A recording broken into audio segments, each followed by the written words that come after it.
Welcome to my new blog. आज चाहिँ मेरो भाउजूले बनाउँदै हुनुहुन्छ मासु। मासु खाने भयो गाइस, मासु। और भाउजू कस्तो बनाउनुहुन्छ हजुर? खै अब थाहा भएन हैन, ट्राई गर्दाको।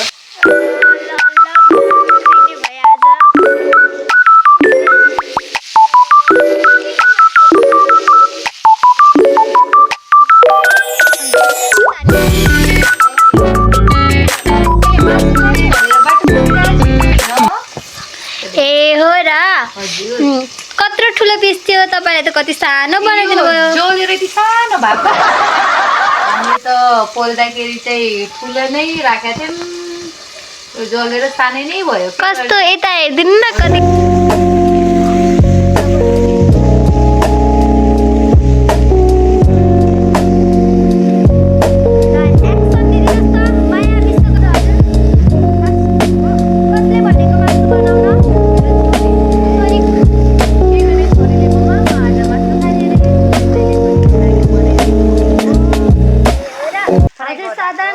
हजुर सधैँ नै मिठो मिठो खाने कुरा खानुहुन्छ?